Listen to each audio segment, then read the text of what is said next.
what's interesting about the thyroid is that the thyroid produces two hormones, right? It produces T4 and it produces T3.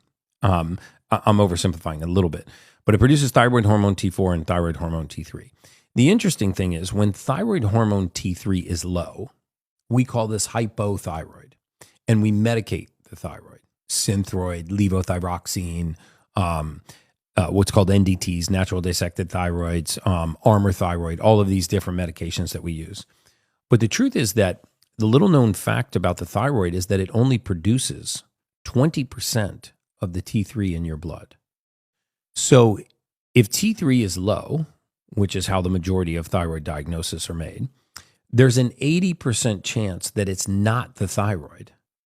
Yet 100% of the time, we medicate the thyroid. We hold the thyroid responsible for a crime it's not committing. And so the real question is, where does the rest of the T3 come from? Well, it is methylated from T4. You see, there's not a single compound known to mankind, not one. There's no vitamin, no mineral, no amino acid, no nutrient, no nothing that we put into the human body that is used in the format that we put it in.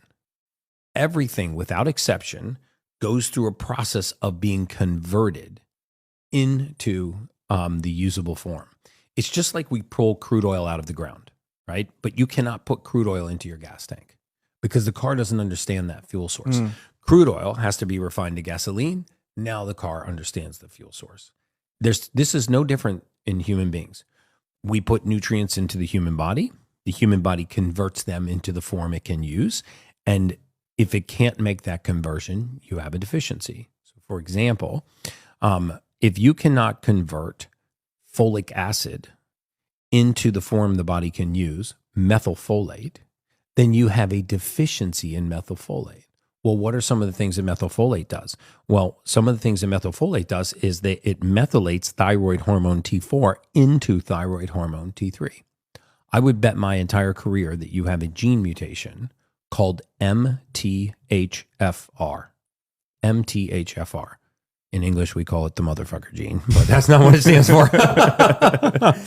Hopefully that doesn't translate to French very well.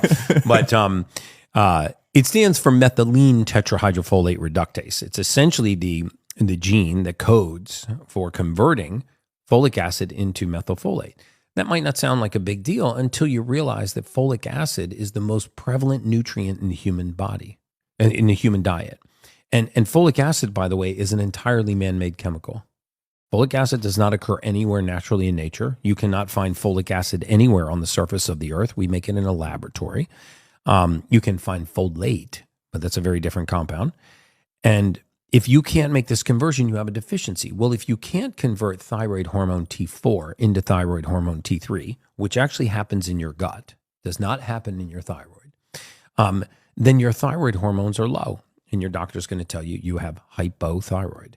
And if you have hypothyroid, they're going to medicate the thyroid to try to raise the production of those hormones. Well, the only guarantee you have if you start taking thyroid medication is that your dosage will go up. Over time, it will go up. And you will see very little movement in thyroid hormone T3 because the thyroid's only producing 20% of that number. So if we first tried to supplement for deficiency, so if you have a thyroid deficiency, methylfolate, specifically 5-methylfolate, the complex of B vitamins, a really good B complex, pyridoxine, riboflavin, thiamine, niacin, pantothenic acid, zinc, and magnesium. Those are the supplements that you need to take to actually turn the methylation back on in the gut to raise thyroid hormone T3 levels.